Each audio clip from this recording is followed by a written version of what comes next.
Now, thought, what can be indigenized? Almost anything. There is a tiny company in Pune. I don't know the name of the company, but the gentleman who runs it is one, Kulkarni.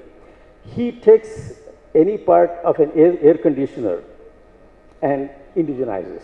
It's an amazing company, but then he does harder R&D than some of the big AC manufacturers, because he has now mastered the art of doing little parts so well. So almost anything can be indigenized.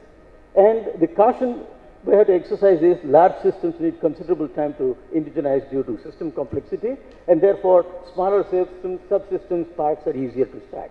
Like, I'm from electronics and communication systems, so electronic system with associated software is a very easy thing to indigenize these days.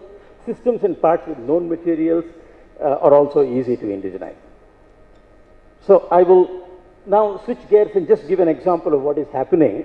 You can see that I'm not a great enthusiast of indigenization. I went through that part quickly, also because indigenization hopefully is an obsolete term and becoming obsolete, and we will switch to innovation and invention rather than indigenization as we go forward. So even if I look at a product abroad, I think we should be able to create a similar product even without so-called indigenizing. We should be able to invent it again. Now, why I present this example, you heard this name earlier. This IoT is a big deal that is going to happen from now to the next 7 years.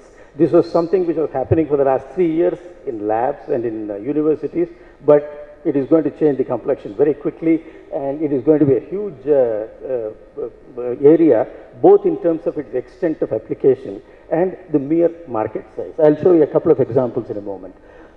These details you can read later, but the title, billions of devices, sensors, and chips that are able to communicate via the internet, they make up the so-called Internet of Things. It is nothing but a thing which is on internet. As I was saying to my students, that someday even if I have a pacemaker, it may be available on the web to be manipulated for good or bad. But it may be, so we are moving towards a world where things are going to be really on the internet.